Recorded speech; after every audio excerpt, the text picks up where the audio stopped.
Boa noite a todos e a todas que nos assistem nesta noite. Em nome da comissão organizadora da primeira semana de Ciências, segunda semana da Biblioteca e quarto seminário da pós-graduação e dos cursos subsequentes IF Baiano Campus Itapetinga, eu gostaria de cumprimentar e agradecer a presença do professor Emilson Batista, diretor do nosso campus, do professor Rômulo Espósito, diretor acadêmico.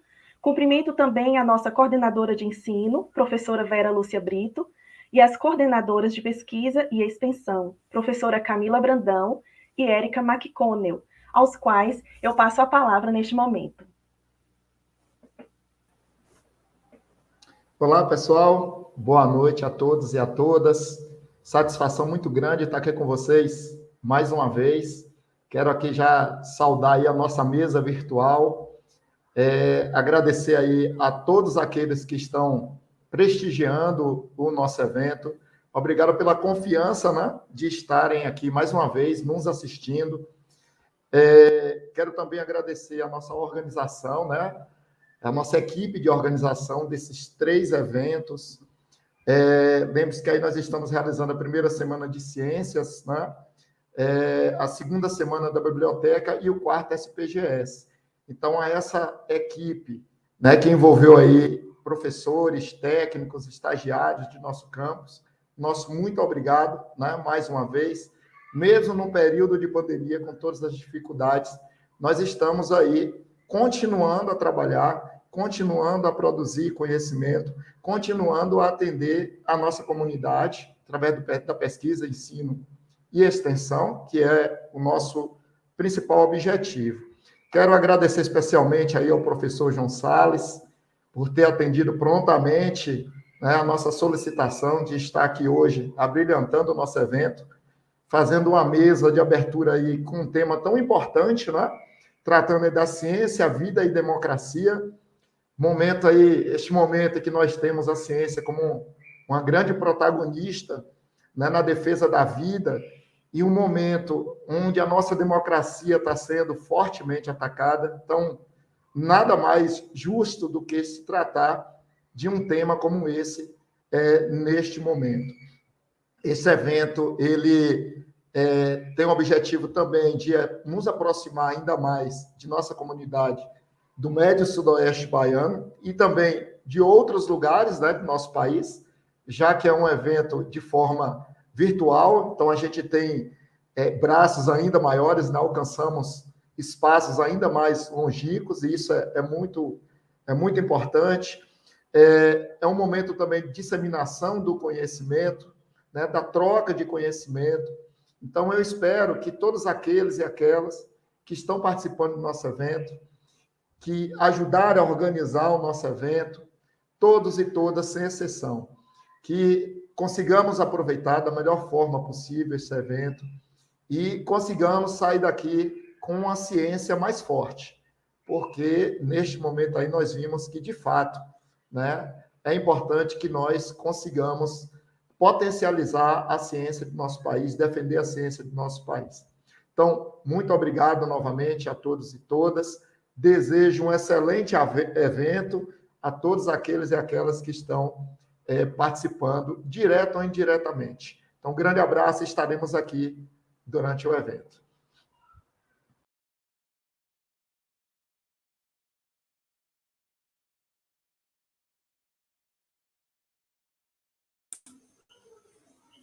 Boa noite a todos e todas. Gostaria aqui primeiramente de cumprimentar a mesa, né? Essa mesa virtual.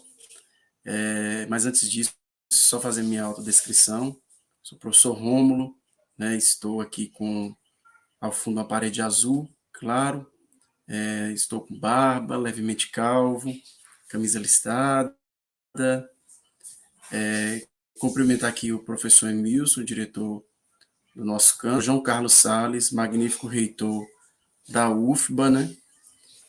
Cumprimentar aqui também a professora Camila Silveira, que vai conduzir essa mesa, os demais colegas presentes, dizer que é uma grande satisfação estar aqui hoje, na abertura, né, nosso quarto seminário, né, de pós-graduação e cursos subsequentes, Semana da Biblioteca e a Semana de Ciência. E hoje nós teremos para brilhantar né, nossa abertura, uma discussão muito importante, como o professor Emilson acabou de dizer, né, onde nós vamos discutir ciência, vida e democracia. Um momento muito apropriado, né, para discutirmos esses 3 tópicos, né, ciência, vida e democracia. Né, nós estamos numa batalha, né, em torno desse vírus que assolou todo o planeta, né, com diversos casos, diferentes variantes e muitas mortes, infelizmente. E nossa vida mudou muito nesses últimos quase 2 anos já, né? Esse pouco mais de 1 ano.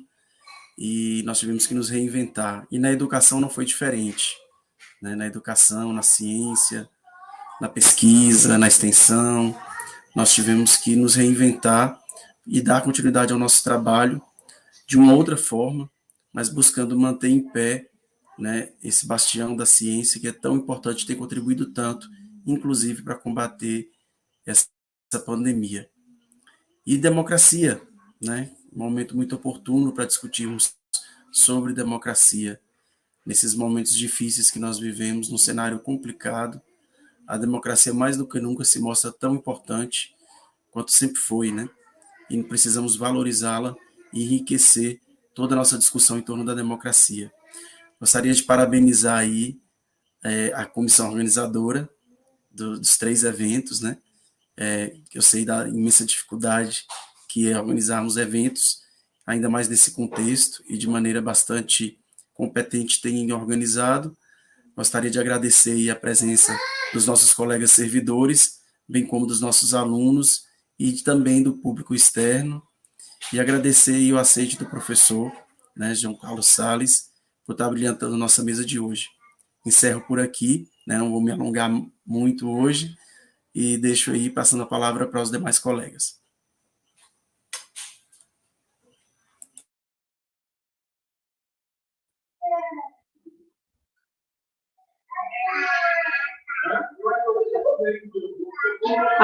Boa noite a todos. Primeiramente, agradeço o convite de participar da mesa de abertura, é um grande prazer estar aqui com vocês.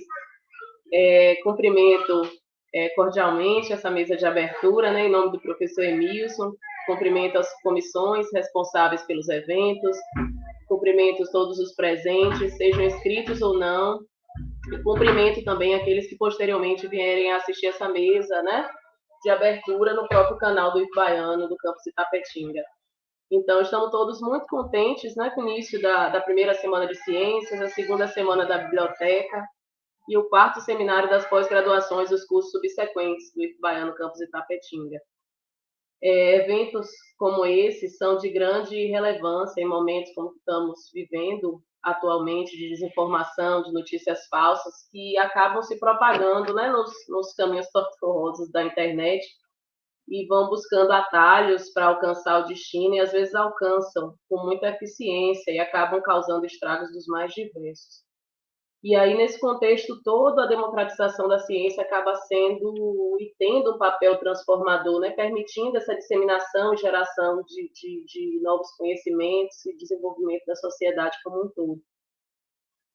Então, assim, a coordenação de pesquisa, falar bem rapidinho, a coordenação de pesquisa, gostaria de parabenizar as 3 comissões, né, responsáveis pela idealização, planejamento, concretização desses eventos, que tanto tendem, né, a somar e a contribuir com a nossa instituição e gestão do campus Itapetinga.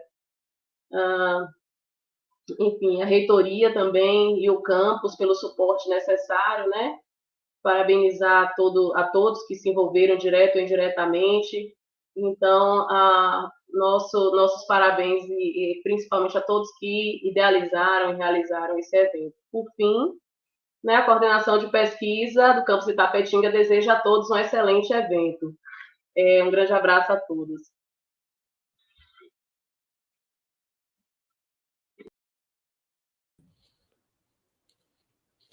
Boa noite a todos, todas as pessoas que estão presentes nessa sala virtual. Em primeiro lugar, gostaria de cumprimentar a mesa presente, em nome do professor Emilson, e desde já agradecer e parabenizar toda a equipe organizadora destes eventos, né, em tempos tão difíceis de trabalho remoto, de pandemia, mas mesmo assim, que de forma tão brilhante estão organizando esses eventos. E, desde já, convidar todos que estão presentes aí hoje para continuar, para ficar conosco em todos esses dias. Teremos momentos muito importantes e momentos importantes para pensarmos sobre a educação pública. E, principalmente, acho que a gente refletir sobre o papel dos institutos federais. Neste momento, e onde a educação ela vem sendo tão atacada, e onde a gente precisa fortalecer e realmente identificar a importância que os institutos federais têm para o Brasil, para a interiorização da educação pública de qualidade, e falando aqui diretamente do nosso Instituto Federal Baiano Campus Itapetinga, para o território de identidade médio-sudoeste da Bahia. Então, os institutos federais é uma possibilidade e uma oportunidade do tripé do ensino, pesquisa e educação, e é isso que este evento vem mostrar. Vem trazer para os nossos alunos, para a comunidade geral que vem nos prestigiar, que vem participar conosco, a importância e compreender que nos institutos federais nós podemos trabalhar, desde o nosso aluno do ensino médio, com a interação ensino, pesquisa e extensão. E desde a criação dos institutos federais, nós temos essa premissa importante, trazer uma educação emancipatória para as classes que sempre foram excluídas do direito à educação. Então, é com esta reflexão hoje do papel das universidades, dos institutos federais, das universidades públicas, hoje aí à noite, com a parceria do professor João da UFBA, e que nós viemos justamente fazer essa reflexão. E a importância do papel dos institutos.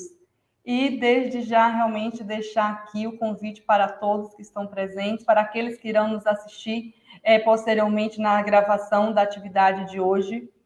Estejam conosco neste evento e venham realmente refletir conosco a importância dos institutos federais, a importância das universidades públicas, a importância da manutenção da educação pública gratuita e de qualidade. Essa é a reflexão que eu gostaria de a gente conversar um pouquinho para o nosso evento e, desde já, parabenizar mais uma vez a todos que estão organizando esses 3 eventos aí. Bom evento para todos, obrigada, boa noite.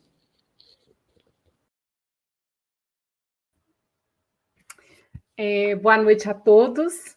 Eu agradeço também o convite de fazer parte da mesa de abertura.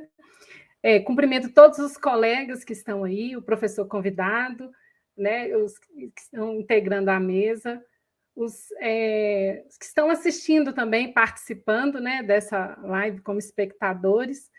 E aí eu gostaria de, como coordenadora de extensão, fazer um destaque especial, além da importância da temática, né, como os colegas falaram, agradecer também toda a equipe organizadora do evento, na pessoa, né, da professora Camila Duarte, coordenadora do SPGS, 4º Simpósio da Pós-Graduação em Cursos Subsequentes, professora Camila Brandão, pela organização da primeira semana de Ciências, servidor Jairo Santos, pela organização, né, coordenação na organização da Semana da Biblioteca. E destacar que o campus, né, nossos colegas aí, sempre aceitando os desafios. Dessa vez, o evento está trazendo uma inovação, que pela primeira vez, os 3 eventos ocorrerão na mesma semana, de forma simultânea. E aí, na tentativa, né, aí da gente abranger um público bastante diversificado. Então, a nossa expectativa aí, nós temos participantes aí desde escolas de estudantes, escolas de ensino fundamental, até os de nível superior. E isso é um dos objetivos da extensão, né? A gente levar o conhecimento científico, a disseminação. E nos tempos em que nós nos encontramos, cada vez a gente vê o quão é importante a gente disseminar o conhecimento científico. Então, convido a todos aí para participarem, né, dos eventos, das palestras, os minicursos. Agradeço também os convidados, né, os professores, os palestrantes, os ministrantes de minicursos que aceitaram aí topar desse desafio conosco. Então, uma excelente maratona, né? Uma excelente semana de eventos aí para todos nós.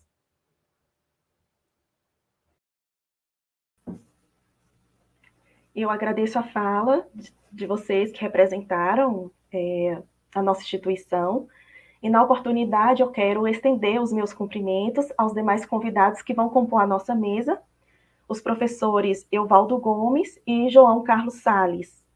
Antes, porém, Evaldo, de entregar a fala a você, eu vou te pedir licença para também proferir algumas palavras, para não perder o costume, né? Bom, pelo segundo ano consecutivo, nós estamos impedidos de promover eventos presenciais. Contudo, apesar das dificuldades, o IF Baiano Campus Itapetinga organizou um evento ainda mais ousado do que o do ano passado, pois decidimos unificar 3 importantes eventos do nosso campus, já mencionado inclusive pela professora Érica, né? A primeira semana de ciências, a segunda semana da biblioteca e o 4º seminário da pós-graduação e dos cursos subsequentes, os quais, organizados em uma semana de atividades, têm o objetivo comum de ampliar e promover o conhecimento científico em prol da popularização da ciência. Neste ano falaremos sobre o tema Com Ciência Salvamos Vidas, a importância de políticas públicas para a democratização do conhecimento científico. E sim, novamente falaremos sobre ciência. Novamente daremos a ela o protagonismo deste evento, pois não podemos nos calar diante do negacionismo, e a forma que temos de combatê-lo é democratizando o conhecimento científico, tornando-o acessível, mostrando o incansável trabalho das pessoas e das instituições que, em tempos tão obscuros, produzem ciência e salvam vidas. Então, estamos nós aqui, um tanto cansados da vida que passa por trás das telas, mas agradecidos por este momento e por tantas pessoas que, apesar das circunstâncias, se uniram com o propósito de fazer com que este evento acontecesse, ainda que de forma exclusivamente virtual. Quero agradecer a todas as pessoas envolvidas nesse projeto, servidores e servidoras do IF Baiano, Campus Itapetinga, e convidados e convidadas de outras instituições que colaboram conosco. E quero também, mais uma vez, expressar minha solidariedade às famílias brasileiras que hoje choram a perda de um amor. São 608 mil óbitos e eles não são apenas um número. Frente a isso, devemos sempre reconhecer a competência com a qual a ciência brasileira vem atuando no combate ao coronavírus, e o seu trabalho advém, sobretudo, das adversidades impostas à humanidade. Então, aproveitemos esse momento adverso para promovermos debates e discussões que vislumbrem políticas públicas para a ciência, acesso ao conhecimento e valorização das instituições educacionais públicas. Estas últimas mostraram mais uma vez a sua importância e mesmo diante da precarização do trabalho de seus servidores, dos cortes de verbas e ataques constantes, delas saíram e saem auxílios e orientações na batalha contra o vírus. Convido-lhes novamente a pensarmos estratégias que nos mantenham firmes para não cedermos aos constantes ataques que visam desacreditar a produção científica, e a combatermos a desinformação que se espalha pelas mídias digitais, gerando insegurança e desumanização.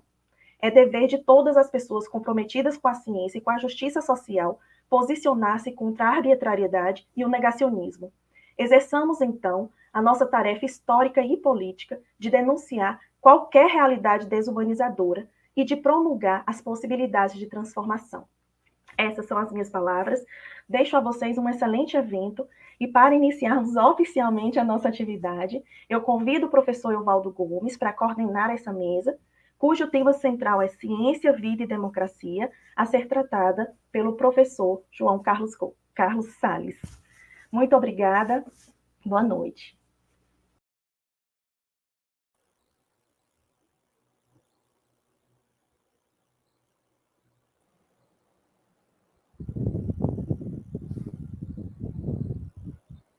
Muito bem. Boa noite a todas, todos e todes. Iniciamos o nosso 4º seminário da pós-graduação e dos cursos subsequentes SPGS. Também a 2ª semana da biblioteca e a 1ª semana de ciência. Este ano, temos como tema Com Ciência Salvamos Vidas, a importância de políticas públicas para a democratização do conhecimento científico. Nesta noite, temos a alegria de receber o professor Dr. João Carlos Salles para a mesa de abertura com o tema Ciência, Vida e Democracia. O professor João Carlos é reitor da Universidade Federal da Bahia, doutor em Filosofia e também professor do Departamento de Filosofia da Faculdade de Filosofia e Ciências Humanas. Filósofo com tudo e todas as letras que essa denominação pode trazer, representar e ser, pois em sua vida e atuação profissional tem feito da existência uma permanente reflexão e prática em defesa da vida, do conhecimento, da ciência, das causas públicas e tudo que ela encerra. E nesta noite não será menos que isso, pois trará um momento de reflexão justamente sobre ciência, vida e democracia. Elementos estes que, por diversos meios, formas e ações, têm sido negados ao povo brasileiro. Não nos cabe aqui excluir qualquer que seja o brasileiro ou brasileira por ser ele adepto ou seguidor de tais posições. Como dizia o grande filósofo Marco Aurélio, a maior vingança contra um inimigo é ser diferente dele. E se antes já éramos e lutávamos contra tais aberrações, nos dias atuais não existe outra forma ou caminho possível a não ser lutar, superar e construir as possibilidades para aquilo que desejamos e acreditamos. Queremos e defendemos educação pública, gratuita e de qualidade. Conhecimento, ciência, cidadania, pão e vacina para toda a população, até mesmo para aqueles que negam tais direitos. E, por fim, sem delongas, para ouvirmos ao mestre João Carlos, finalizo com o mesmo Marco Aurélio. Não é a morte que um homem deve temer, mas ele deve temer nunca começar a viver. Professor João Carlos, seja muito bem-vindo e somos todos, todas e todes ouvidos.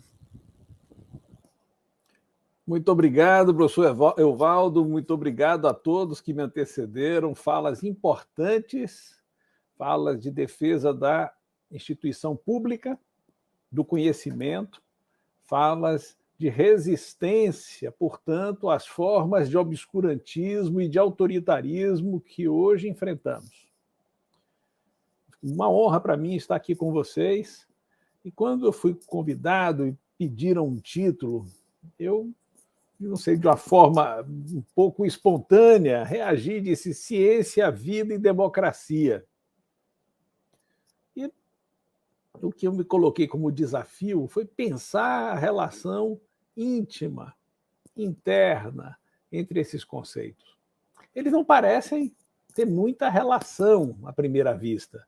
Se nós fôssemos olhar aqui, fazendo uma taxonomia, uma classificação, nós diríamos a ciência parece ser da ordem do teórico, do intelectual, a vida do biológico, em certa medida, do biológico e, claro, evidentemente, de uma certa prática, de uma certa presença, talvez do corpóreo, por oposição ao anímico. E a democracia, veja só, não é nem do intelectual, simplesmente, não é nem do biológico, mas do social. E estabelece não um organismo, nem uma organização de ideias, mas um procedimento. Então, temos aí noções que parecem uma solicitar a outra, entretanto, não serem da mesma natureza. São irmãs e, não obstante, estranhas umas às outras. E eu quero pensar o que as aproxima. E eu acredito, eu vou tentar estabelecer, defender a tese de que essas três noções, se bem compreendidas, elas afirmam uma verdade de natureza cognitiva, de natureza política e de natureza moral. Uma única verdade, aquela que diz que o homem, afinal de contas, é uma finalidade e não um meio, não um instrumento. ele se relaciona, talvez, alguém poderia pensar, e-mail no sentido de ser um canal para uma finalidade, isso é aceitável, mas não é um objeto. Ele não pode ser tornado coisa. Isso é fundamental. Ou seja, é nesse sentido que ele é uma finalidade que anima o pensamento e não uma coisa que se compara às outras coisas e que pode ser descartada. É nesse sentido, talvez, que essa verdade filosófica fundamental, ao mesmo tempo política, ao mesmo tempo moral e, direi também, cognitiva, e vou tentar explicar essa relação, ela faz com que nós desloquemos um desses conceitos para uma certa condição de possibilidade. Ele não está na mesma ordem porque ele comporta como um conceito já um valor intrínseco. E falo da noção de vida. Nesse momento tão difícil, nossas instituições foram desafiadas e eu estava presente, aí eu quero cumprimentar o reitor Aécio nesse momento, porque nós estivemos numa reunião onde decidimos ali publicamente, as instituições públicas de ensino superior, da necessidade de suspender as atividades presenciais, o que é uma violência contra nós mesmos. Vamos admitir, porque as nossas instituições são instituições da presença, do diálogo, do contato com o outro, da comunicação. A escola não é um obstáculo, não é uma barreira, ela é um desafio, uma aventura. Enganam-se aqueles que vão se aproximar, que imaginam que vão se aproximar mais do conhecimento, se afastam dessa sociabilidade que a escola nos coloca como desafio e como promessa. Esses que fazem esse gesto, em certa medida, parecem querer se proteger do outro, do diferente, da diversidade.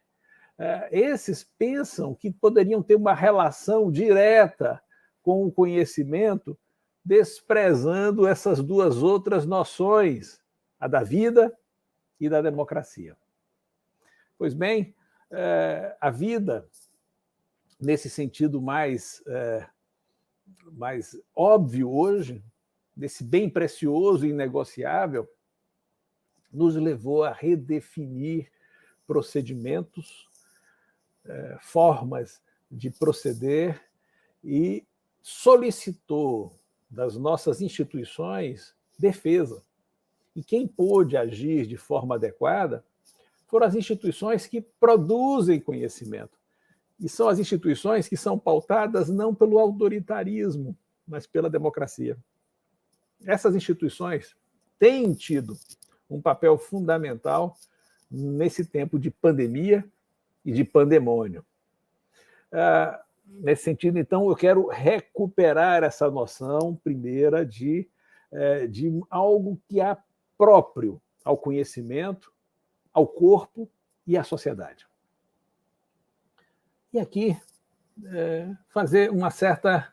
Nesse tempo de tanta insensatez, onde chegamos a duvidar, não sei se ocorre com vocês isso, mas chegamos a duvidar quando nos aproximamos de alguns colegas, familiares, parentes próximos, e vemos essas pessoas enunciarem certos absurdos eivados de preconceito, desprovidos de justificação científica, como se expressassem simplesmente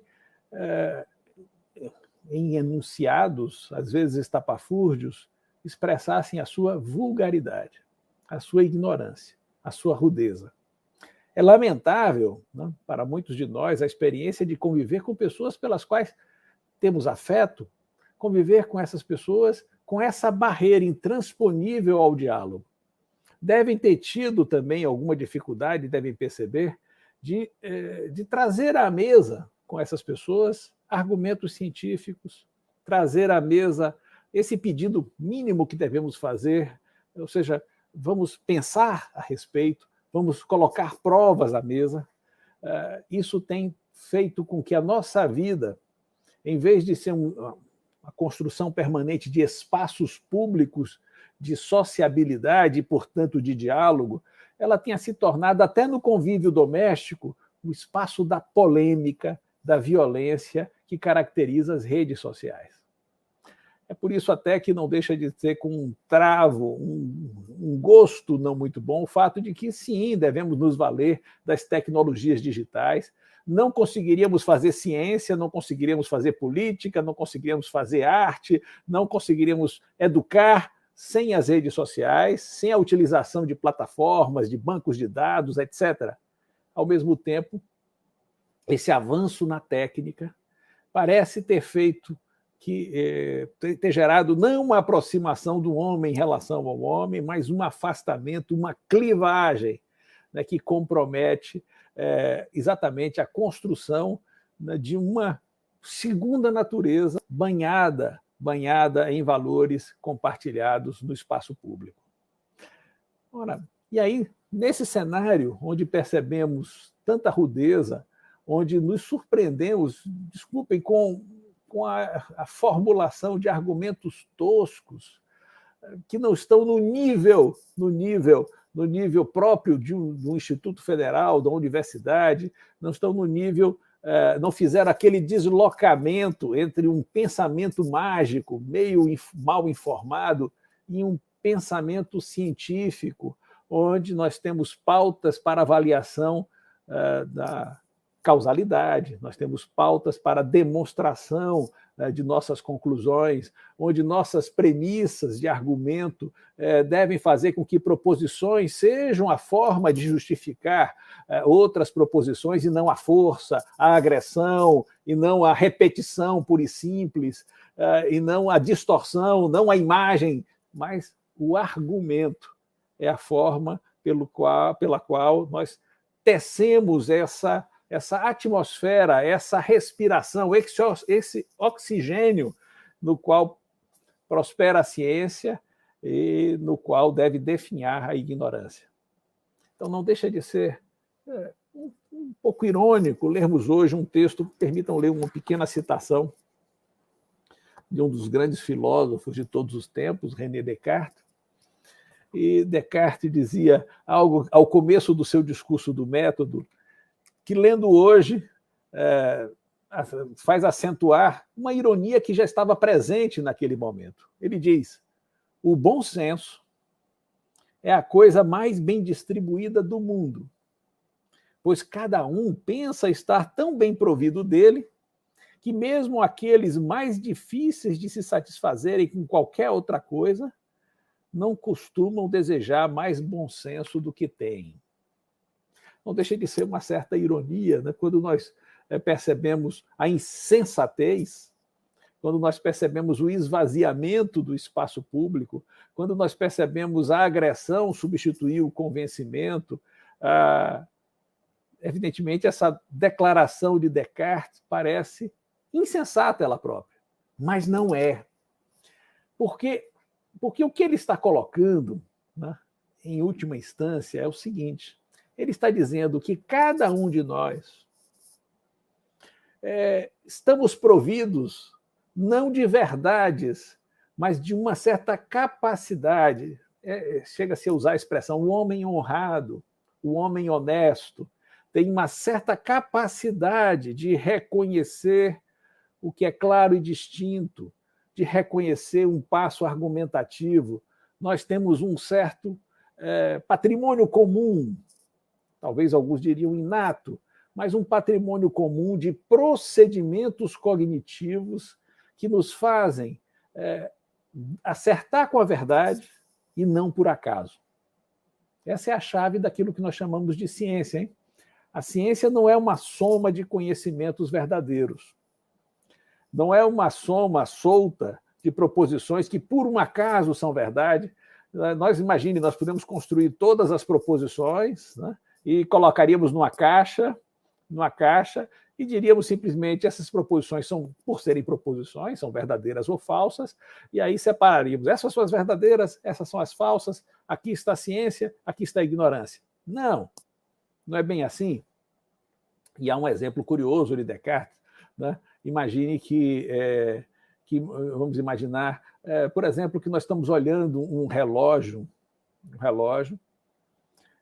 que teve parado, está marcando 3 horas da tarde, mas por um acaso, nós lançamos o olhar para ele, exatamente por uma coincidência mais absoluta, por sorte, né, por acaso, exatamente 3 horas da tarde.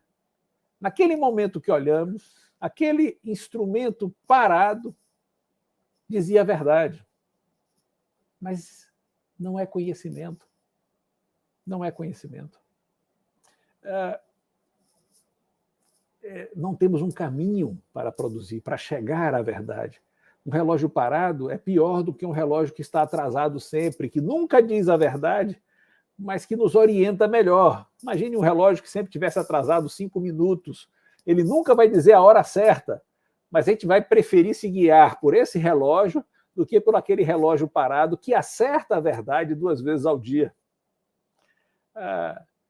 Tem aí uma relação que Descartes está construindo que me parece muito importante para iluminar essa relação entre ciência, vida e democracia. Ele está dizendo algo mais ou menos assim: a verdade, para ser conhecimento, ela precisa ter uma relação com a evidência.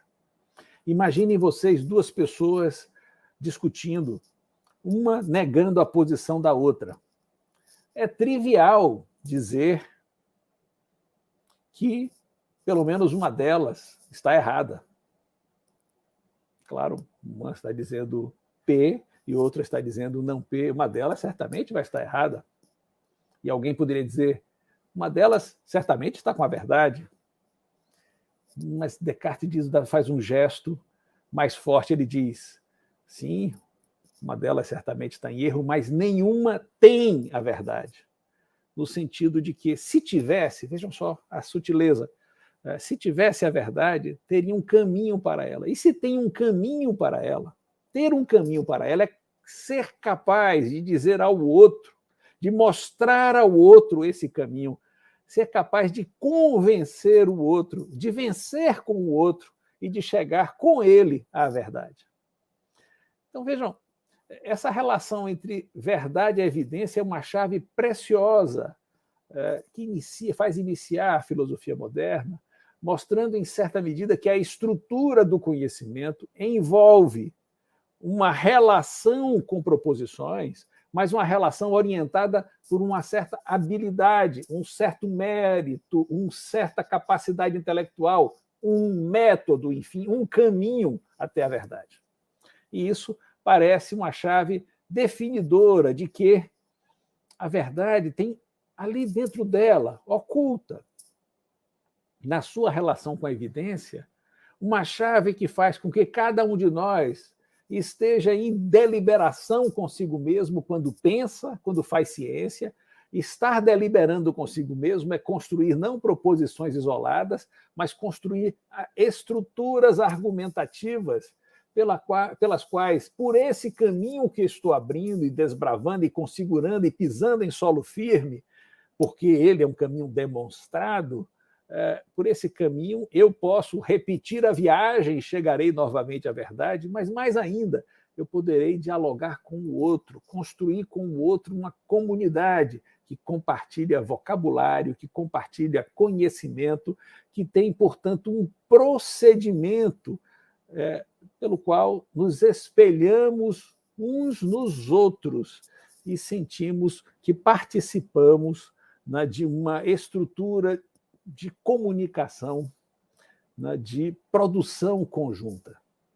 Ora, aqui pensando, não é esse o modelo das nossas instituições? Não é assim que fazemos? Não é assim precioso o fato de que num instituto onde nós ensinamos uma demonstração, por exemplo, uma demonstração já conhecida, e na sala de aula nós mostramos uma certa teoria, nós esperamos que o colega do lado, que vai utilizar os exemplos dele, que vai falar da história dele, mas ao expor essa teoria, vai chegar a um resultado semelhante, de tal forma que nossos alunos vão poder dialogar. porque nossos alunos vão poder participar da mesma comunidade científica. Também na pesquisa, e aqui é importante eu quero agradecer muito o fato de, ao ter essa mesa de abertura que antecede essa palestra, nós todos fomos saudados por um elogio do vínculo fundamental entre ensino, pesquisa e extensão. Eu estou dizendo que essa estrutura de ensino, o ensino é como se fosse uma certa memória da pesquisa feita, hein? O ensino não deixa de... E ele só tem esse valor forte nas instituições porque ele guarda essa memória, ele faz lembrar o que levou àquela proposição, ele argumenta, ele não é um ensino decorado, ele não é simplesmente um ensino sem critérios, ele é um ensino que pode mostrar as suas fontes, mostrar os seus caminhos, mostrar porque ele tem valor e não a ignorância, e não o preconceito, e não os absurdos que temos visto ser enunciados. Ou seja, há algo de próprio na estrutura do ensino que remonta à pesquisa. E vejam, ao mesmo tempo que remonta à pesquisa, faz com que nossa instituição é um modelo de diálogo com a sociedade, que ela convida, que ela chama, para a qual ela leva os seus saberes, mas também, esse é um traço muito importante das instituições públicas, são instituições que são capazes de compreender o saber local, de dialogar com aquilo que pode se armar como uma trama de saber por vezes muito distinto daquele que praticamos no nosso ambiente, mas que se enriquece por estar nesse entorno particular. Então, vejam só, eu estava falando de ensino, de pesquisa, e nós podemos ver que a produção do conhecimento guarda essa memória de uma comunidade que não está presente. Mesmo aquele saber que eu aprendo isoladamente, se ele for um verdadeiro saber, ele pode ser ensinado. Se ele for um verdadeiro saber, ele poderá ser comprovado. Ele convida ao diálogo à comunidade científica. E é por isso que, estando onde estivermos, aqueles que participam de instituições de ensino, de certa forma, participam numa instalação local que deve ser valorizada, numa cidade, num território, com a cor específica da nossa gente, mas, ao mesmo tempo, num diálogo universal. Nessa comunidade abstrata, que não é a comunidade concreta, não é a comunidade, às vezes, rude dos fatos, é uma comunidade de direito no sentido de que envolve uma tarefa nossa construí-la, porque esse é o momento de afirmação do que chamamos de racionalidade. A racionalidade é essa dimensão, digamos assim, democrática da produção do saber, pela qual, nessa produção, eu devo reconhecer o outro e convidar o outro a produzir comigo, a ser capaz de estar comigo na produção dessa verdade, enfim, alcançada. Isso é fácil? Quanto desafio. Quando estamos na nossa instituição, por exemplo, nós, numa sociedade como a nossa, com uma característica de ser tão autoritária e tão excludente, tão marcada por séculos de dominação e de exploração, que chegamos a duvidar que aquela ironia cartesiana possa deixar de ser ironia e se tornar uma verdade, um valor da instituição e da sociedade. Parece que estamos condenados à diferença, a não compartilharmos isso que é o bom senso e a razão. E aí nós temos o dever de, dentro de nossas instituições, criar as condições. Esse é o dever, ou seja, a instituição nossa, que é o lugar de conhecimento, que é o lugar que preza a vida, que são instituições que têm a coragem de suspender as suas atividades, porque sabem que há valores inegociáveis e são condição de possibilidade do conhecimento e da vida comum. Essas instituições têm uma tarefa extraordinária, que não é simplesmente de transmissão de um conhecimento produzido fora, é de criação de condições para que as pessoas que estão conosco sejam acolhidas e coparticipem daquilo que é uma comunicação própria, que nós chamaríamos, ao fim e ao cabo, de uma comunicação científica, porque pautada pela produção e reprodução de um saber que se pauta pela demonstração, e, ao mesmo tempo, radicalmente democrática, porque, para ser científica, ela exige que algumas características fundamentais da comunicação a ser desenvolvida entre o professor e o aluno, entre o professor e o técnico, entre o professor e o outro colega, entre técnico e técnico, estudante e todos nós, para poder viver essa experiência, algumas condições precisam ser atendidas, e são condições, eu diria, que, ao mesmo tempo, são condições do trabalho científico e são condições da vida democrática, de uma comunicação desimpedida da vida democrática. Vejam o que eu fiz aqui. Eu estava mostrando no início que essas noções pareciam muito estranhas, que podiam ser compreendidas como relacionadas a campos distintos. Cheguei a mencionar a diferença entre o intelectual, o biológico e o social. E agora a gente vai perceber que elas comungam um modelo próprio, que é um modelo de valorização da vida nossa e do outro, como participantes de uma comunidade onde conhecimento e valores são construídos. Para ter uma comunicação desimpedida,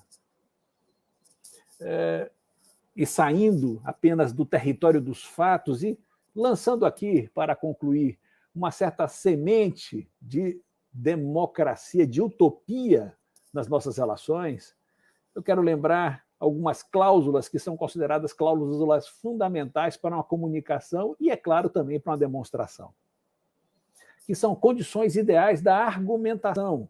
Lembre-se, a argumentação é esse processo em que deliberamos não só conosco mesmo, mas com o outro, e isso através da linguagem e não do uso da força. Decidimos com o outro e não subjugando o outro. Para isso, é fundamental que haja, em primeiro lugar, a igualdade de direitos de quantos argumentem. Primeira cláusula já difícil, hein? Veja só.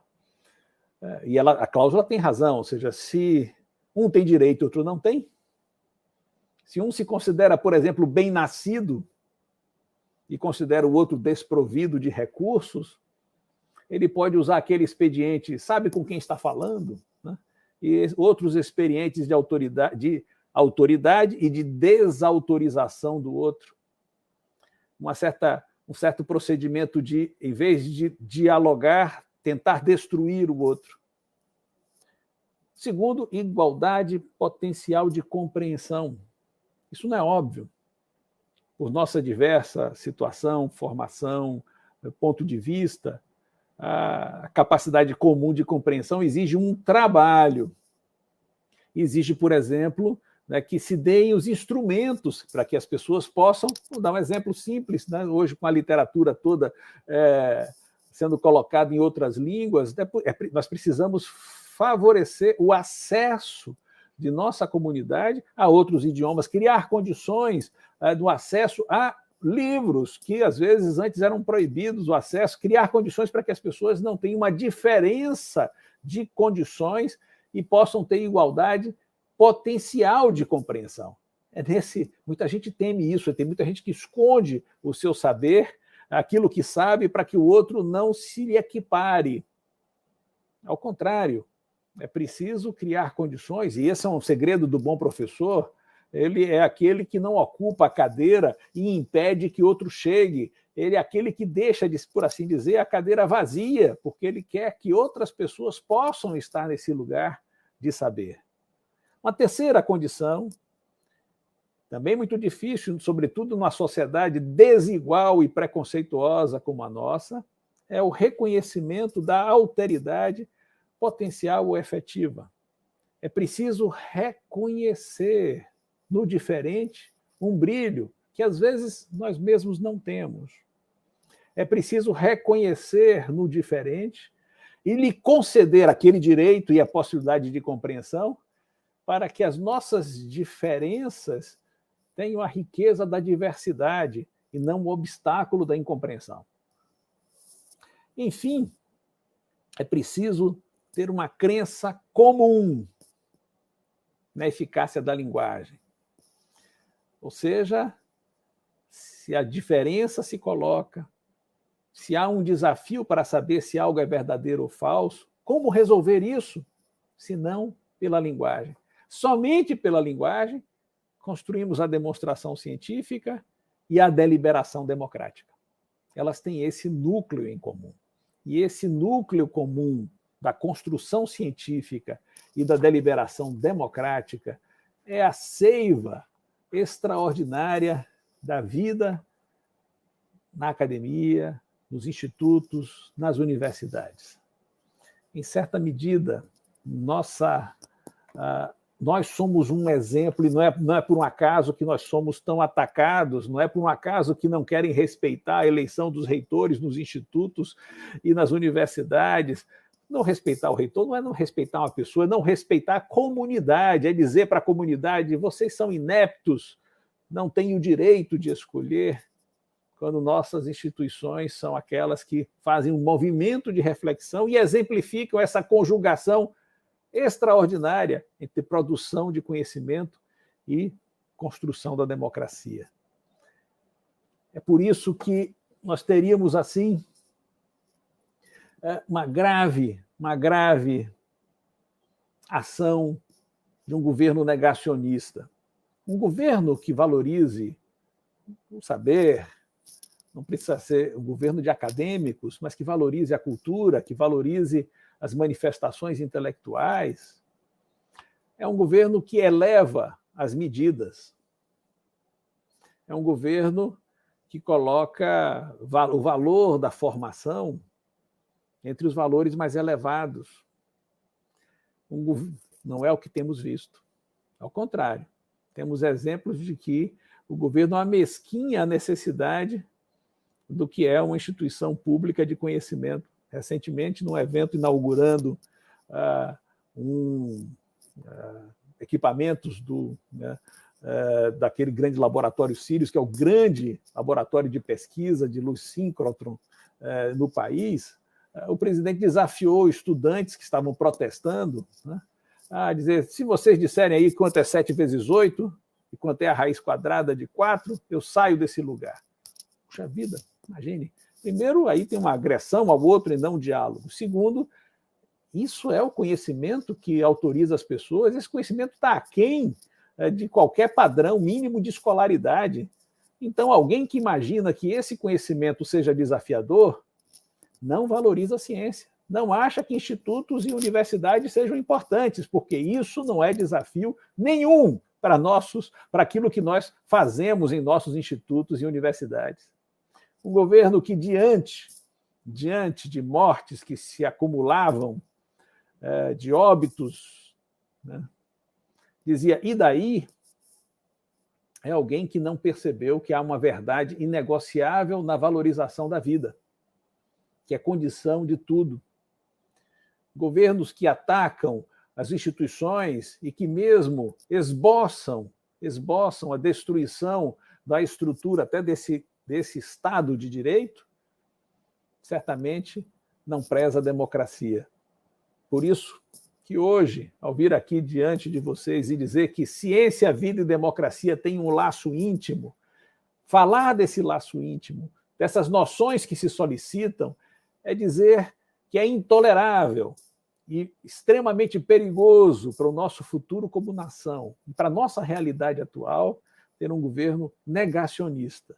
Porque um governo negacionista é aquele que atinge a raiz mesma de possibilidade de uma sociedade que escolhe a lógica, o conhecimento, a verdade, a vida, e não o preconceito, a humilhação, a guerra. É uma sociedade que nós queremos, essa daqueles que estão em institutos e universidades, é uma sociedade que prefere os livros e não as armas. Viva nossas instituições, viva a ciência, que a vida se imponha como valor e viva a democracia. Obrigado.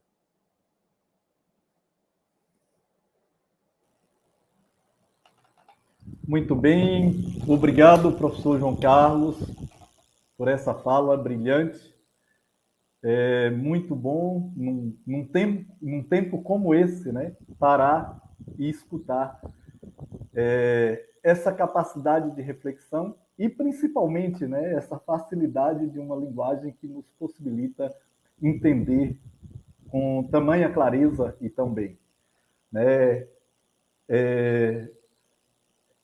Obrigado. Como todos sabemos, né, você é um grande especialista na obra do Wittgenstein, um dos grandes filósofos da linguagem, né, e você trouxe aí traduzido, né, sobretudo essas cláusulas para uma comunicação de fato efetiva, alguns elementos que eu penso serem muito relevantes, principalmente num tempo em que a comunicação ela é mais feita a partir do atropelo do que da capacidade de se comunicar, de dialogar. E justamente baseado nisso, né, e quando você coloca que é justamente uma utopia, uma das questões que eu gostaria de provocar aqui é de que maneira, né, a universidade, as instituições acadêmicas, os centros de estudo, né, podem possibilitar, promover uma interação entre o conhecimento e a ação. Né? Nós estamos na região de Itapetinga, atendendo a um território bastante amplo, e nós sempre debatemos internamente, né, meios de conseguir dialogar com a comunidade.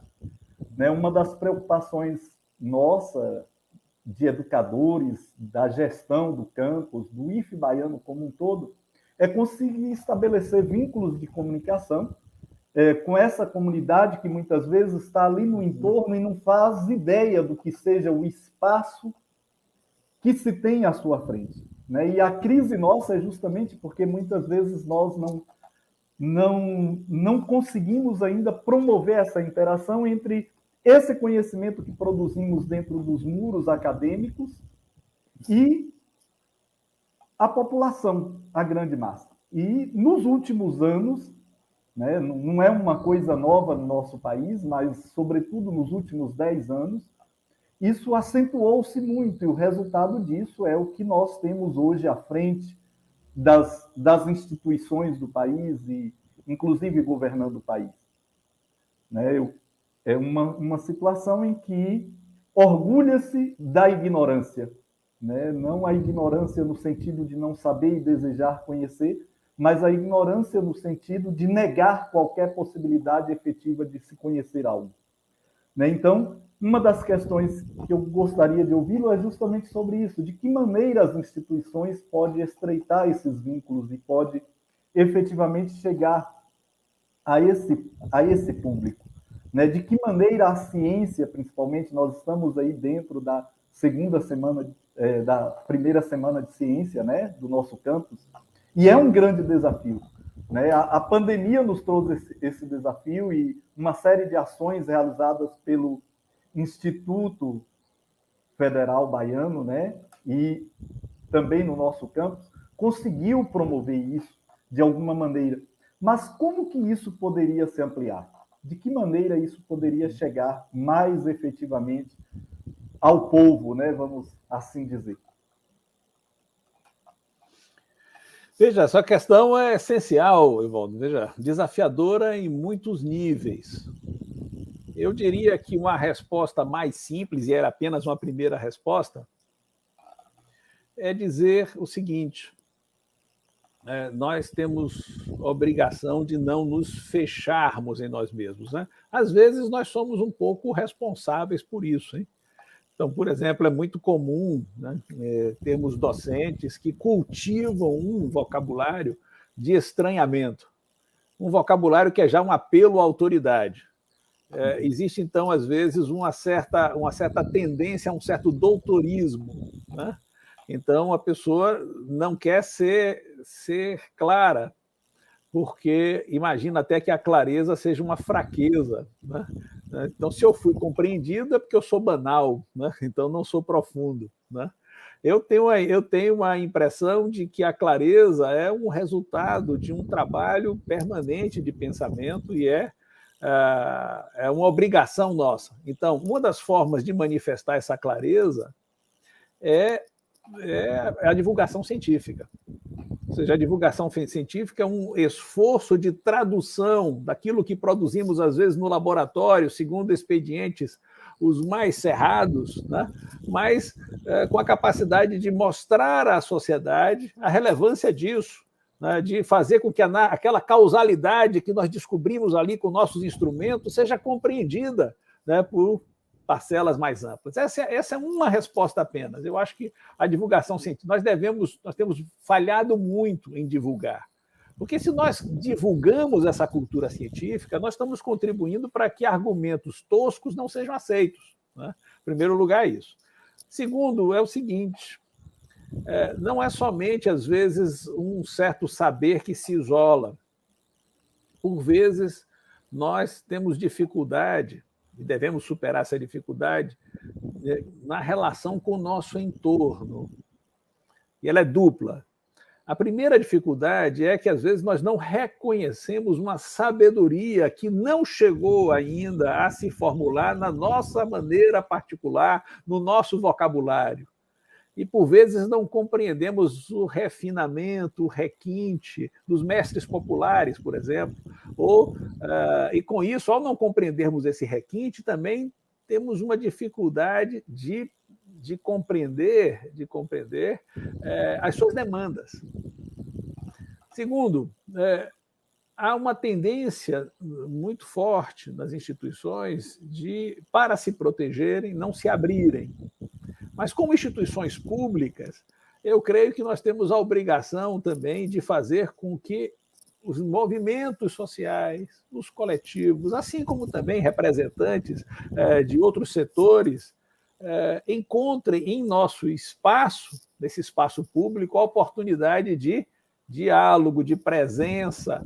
Nós devemos ser ocupados, digamos assim, por esses movimentos sociais, por essas demandas, trazer essas pessoas para que formulem as suas questões e talvez algumas dessas questões passem a ser objeto de nossa pesquisa, passe a orientar a produção de nosso conhecimento. Então, veja, eu dei uma resposta de alguns níveis. A primeira, uma resposta natural do gesto nosso de divulgação científica, um gesto pelo qual nós nos dirigimos à comunidade. Mas há um outro gesto fundamental para criar esse laço, estreitar esse vínculo, que é de trazer essas demandas e trazer esses saberes para o nosso espaço, estar com essas pessoas e, com isso, dar a nossa tradução, fazer com que aquela demanda que parecia estranha, de repente, virou um projeto de pesquisa na área de agronomia, virou um projeto de pesquisa na área de biologia, virou um projeto de pesquisa na área de filosofia, porque filósofo também é filho de Deus e também pesquisa. Sem dúvida. Jorge Viana encaminhou uma questão aí, professor, que é o seguinte: em seu modo de ver, como fazer um levante em favor da ciência e do direito ao diálogo democrático em tempos tão sombrios e de tamanha intolerância? Obrigado, Jorge. Eu agradeço também, Jorge, e acho que é o que nós estamos fazendo, né? Ou seja, estamos fazendo aqui uma semana para parabenizar esse evento, porque não deixa de ser isso, né? Um levante em favor da ciência e do direito ao diálogo democrático. Eu acho que nós temos a obrigação, como docentes, como professores, como cidadãos, de nos manifestarmos. Nós temos a obrigação, né, de não silenciar diante do absurdo. Não podemos ser cúmplices, Evaldo, do absurdo que temos visto em nosso país. Isso não ser cúmplice significa que nós temos dever como servidores públicos, né?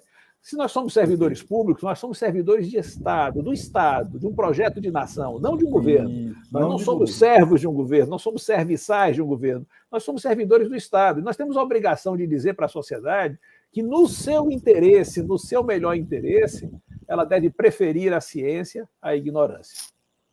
Sem dúvida. Gustavo Silva fez aí a reivindicação de intérprete. Gustavo, infelizmente, nós não conseguimos atendê-lo dessa vez, pedimos desculpa aí em nome da organização do evento. O professor Chintamani Alves colocou uma questão aqui, dizendo o seguinte, professor, que é rotineiro sermos acusados de doutrinadores, né, de fazermos doutrinação, especialmente os professores, né, no caso de humanidades, como ele, professor de história, vive doutrinando por aí. Então, como que os gestores devem agir para defender os seus profissionais, né, para que esses tenham segurança, inclusive, para trabalhar? Então, isso é fundamental, acho que é uma obrigação do gestor, da instituição, não é uma dádiva do reitor, uma coisa desse tipo, é uma obrigação da instituição garantir a liberdade de expressão, em primeiro lugar. Né?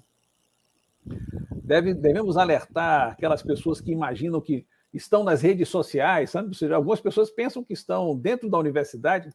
Esse é um fenômeno que devemos admitir que é um fenômeno que deve ser estudado. Perdeu-se um pouco, Evaldo, uma certa sacralidade do espaço da escola. Então, algumas pessoas reduzem a escola como se fosse uma repartição pública qualquer, e qualquer pessoa pode chegar com sua opinião, qualquer que seja, sem justificação nenhuma, e atacar aqueles que são empregados do Estado para produzir conhecimento e para reproduzir a memória, garantir a análise criticamente dos fatos que se nos apresentam. Então, esse é um problema que nós devemos examinar, que não é recente, essa agressão já é antiga, uma certa agressão à estrutura dos institutos, das universidades, como se nós não tivéssemos exatamente o direito à existência. Em primeiro lugar, isso. Há também um olhar que nos separa, nos divide da seguinte forma: há conhecimentos úteis e há conhecimentos que não são úteis. E alguns pensam que o conhecimento útil é aquele instrumental que vai servir para uma aplicação específica. Isso revela uma grande ignorância do que são as instituições universitárias no mundo, não estou falando só no Brasil, no mundo. Ou seja, isso que nós chamamos grande conquista do Ocidente, que é a instituição universitária, ela não é um instrumento para chegar a esse ou aquele resultado, ela é um lugar especial de formação, de confrontação de gerações, mas é um lugar de produção de ciência, cultura e arte. Às vezes, alguns de nós também cultivam isso. Devo dizer que alguns pesquisadores sérios, quando veem os ataques, querem proteger seus anéis e não se incomodam de entregar os dedos. Nós precisamos hoje, mais que nunca, professor, proteger a casa onde fazemos a pesquisa, proteger aqueles que dialogam, aqueles que não só produzem a verdade, mas trabalham no sentido da construção do sentido. Qualquer conhecimento não vai deixar não vai poder suprimir uma pergunta que é fundamental na nossa instituição. Qual o sentido dessa verdade? Ela tem uma função, mas ela serve a quem? A que propósito? A que valor? Ela torna a nossa sociedade mais livre ou nos escraviza? Ela consegue diminuir as diferenças ou aumenta a distância entre as pessoas e desumaniza os indivíduos? Então, essas perguntas são perguntas de uma instituição que protege as humanidades, que protege a cultura, a literatura, né, e que, sobretudo, não aceita que seu conhecimento seja medido por uma aplicação imediata. Precisamos recuperar a sacralidade dada pela instituição, pela sociedade, a instituições de ensino, pesquisa e extensão. Perfeito. O John fez um comentário aí em relação ainda àquela questão de capacidade de comunicação, né? Ele diz o seguinte: se não consegue explicar algo de maneira simples, significa que não aprendeu o suficiente. Leva esta frase para a vida. Eu costumo brincar com os alunos que é o seguinte: falar difícil é fácil, difícil é falar fácil. Então, é bem isso, né, John? Uma outra questão, professor, que automaticamente surge ao escutá-lo é a questão do caráter público da universidade, dos espaços de educação. Né? Nós costumamos discutir muito e falar muito, mas uma das impressões que sempre me ficam em relação às pessoas que acessam e que chegam aos espaços acadêmicos é que, enquanto povo, enquanto nação, nós nunca fomos formados para entender do que se trata a coisa pública, né? Infelizmente, nós somos atropelados historicamente por uma ideia de que o espaço público é o espaço de alguém que está no governo, de alguém que governa, né? E nos últimos anos, não apenas em relação a esse espaço físico, como, por exemplo, a necessidade, muitas vezes, de interferir no processo democrático de escolha dos dirigentes, mas, inclusive, através das políticas de estrangulamento da coisa pública, da universidade pública, dos institutos, né, dos centros de pesquisa, se faz isso, por exemplo, por meio dos cortes orçamentários, né, da suspensão de recursos. Então, uma das questões que sempre me aparece é o fato de que nos falta, enquanto povo, enquanto nação, ampliar a ideia do que é público, para que a comunidade pudesse entender que, ao atacar a universidade, não se está atacando o reitor ou o professor, está se atacando o espaço, que é o espaço que possibilitaria o acesso à igualdade e, inclusive, a chegada de outras pessoas a uma condição de vida, que é a condição de vida digna, né? Então, de que maneira e quais meios nós, educadores, instituições, né, podemos utilizar para isso? É uma outra questão que sempre aparece muito nas nossas conversas, nas rodas, às vezes, né? Então, é importante escutá-lo sobre isso, principalmente porque vem aí de uma história já no segundo mandato como reitor de uma das maiores universidades do Brasil, uma das maiores universidades do mundo, na verdade, em pesquisa, né? E pelo que nós acompanhamos, a UFBA avançou muito nesse sentido nos últimos anos. Então, seria muito bom ouvi-lo sobre isso. Veja, esse é um dos desafios que a sociedade brasileira tem hoje, né? Nós estamos, você é testemunha, nós todos somos testemunhas disso, Evaldo, infelizmente, é uma destruição de políticas públicas visando um comum, né? Vejam só o exemplo do SUS. Se não fosse o SUS, uma construção coletiva tão séria, tão importante, a nossa situação no enfrentamento da pandemia teria sido um desastre o mais absurdo ainda. Na verdade, é um absurdo, nós sabemos todas as questões que foram feitas, mas existir uma estrutura de Estado foi fundamental para que nós enfrentássemos e começássemos a ter resultados agora com a vacinação, né, nesse momento. Mas esse ataque à diminuição, à privatização da coisa pública, é um ataque que atinge também as universidades, tentativas de rebaixar o nível da universidade, por exemplo, ou seja, quebrar a regulação, quebrar os procedimentos que caracterizam o que é a produção na universidade, né? De quebrar o plano de carreira das nossas instituições, ou seja, a estabilidade dos docentes, como se nós não fôssemos servidores de ocasião, como se fôssemos prestadores de serviço eventuais, terceirizáveis. Isso é uma diminuição do Estado. Uma certa visão que acredita que o Estado mínimo é a maior vitória de uma sociedade, né?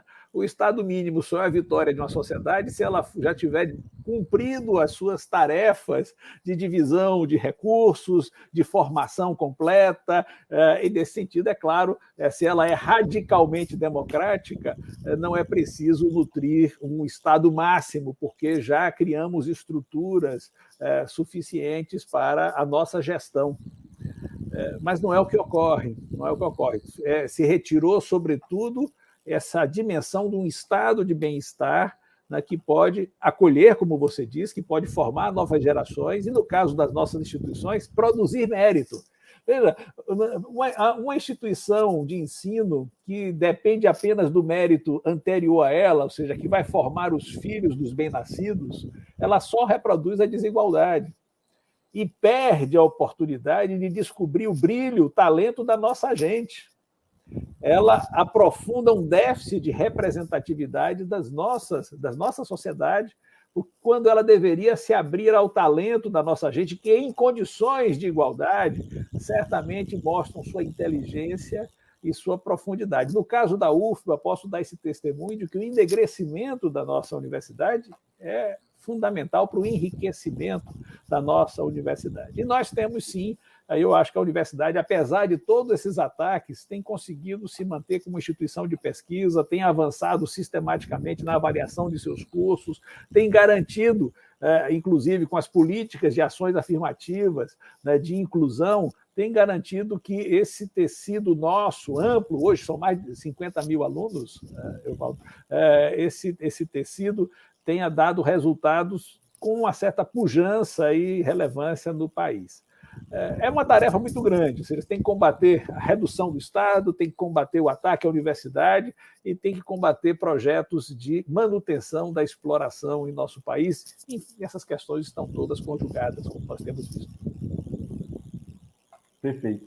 O professor Emilson comentou aí, né, que é necessário que as instituições públicas de educação potencializem o sentido de pertencimento das pessoas. Com certeza. Sem dúvida, né, professor Emilson? É fundamental isso. Aurélio está comentando que as instituições públicas têm que servir a todos, porém, têm que se dirigir preferencialmente para aqueles e aquelas que mais precisam delas. Sem dúvida, né, a questão a geração da igualdade, né? Um outro elemento, né? E talvez seja mais uma característica do nosso passado colonial e da condição da grande maioria dos brasileiros e brasileiras, a condição de servidão.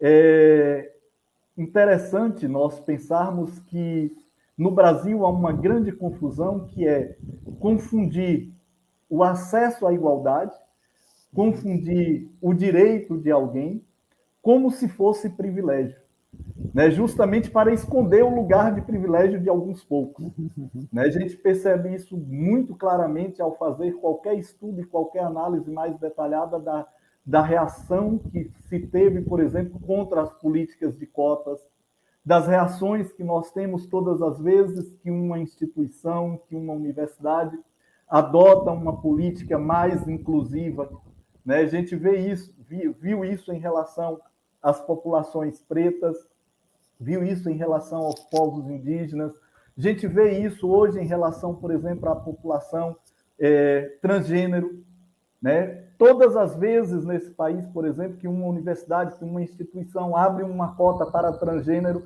ela é automaticamente atacada, ou seja, acredita-se, defende, naturaliza-se, institucionaliza a exclusão de muitos em benefício do privilégio de poucos, né? E dentro da universidade pública, infelizmente, muitas vezes, isso não é tão distinto, né? Talvez nós estejamos num processo aí de mudança, mas, historicamente, a nossa história de universidade sempre foi uma história de exclusão, e há muito poucos anos é que nós, efetivamente, passamos a ter políticas públicas e decisões como forma de corrigir isso, né? Como que o senhor avalia esse processo, principalmente nos últimos anos, né? Não que ele fosse perfeito antes, mas nos últimos anos, como que isso tem afetado a universidade pública, as instituições públicas? Em primeiro lugar, evidentemente que na sua história, as universidades pareciam cumprir uma tarefa de reprodução das elites e da desigualdade.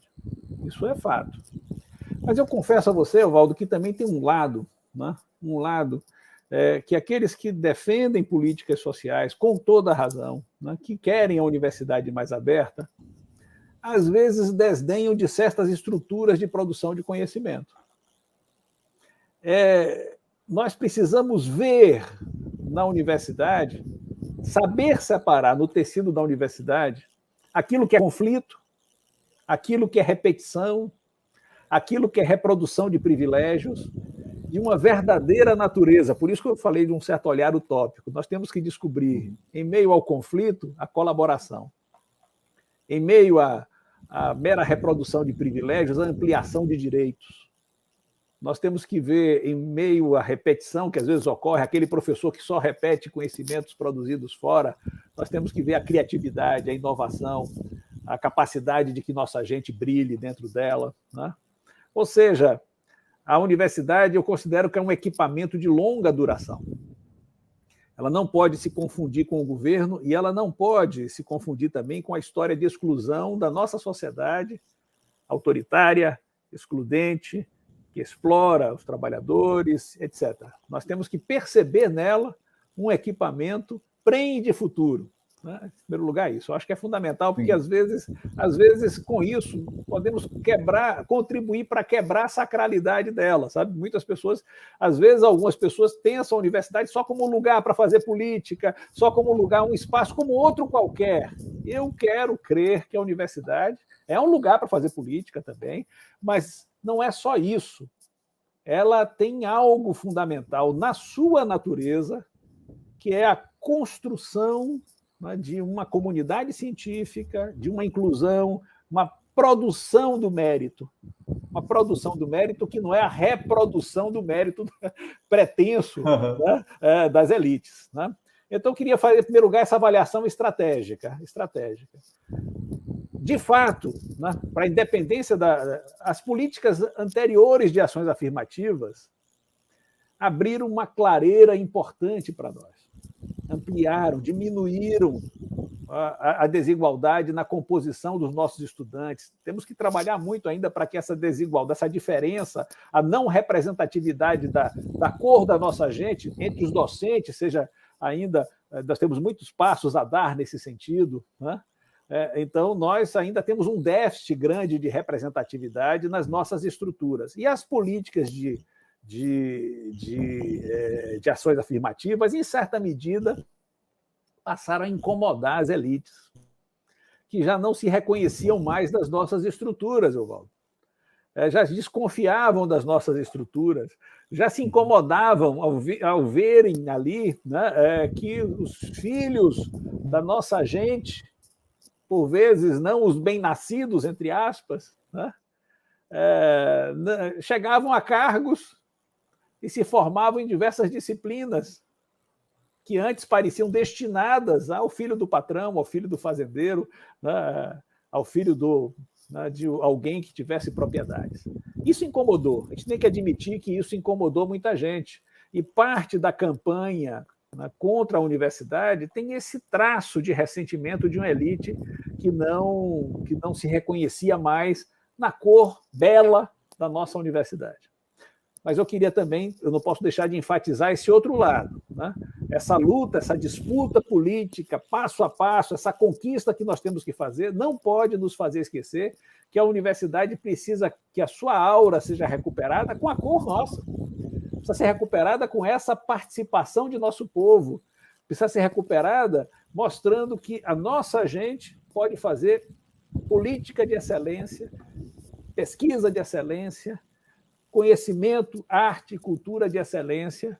Nós temos que mostrar que nós somos um equipamento que brilha com o brilho da nossa instalação local, nossa gente bela dentro da universidade. Perfeito, professor. Muito bem, pessoal, nós vamos chegando ao final, né? Quero mais uma vez agradecer a participação e essa brilhante contribuição do professor João Carlos Salles ao nosso evento. Né? Agradeço em nome da comissão organizadora da 4ª semana da SPGS, em nome da 2ª semana de biblioteca e da 1ª semana de ciência, e em nome do Instituto Federal Baiano, campus de Itapetinga, né? Abro aí para as considerações finais e gostaria de chamar a atenção de todos para a nossa programação, que ela segue amanhã, uma programação muito rica.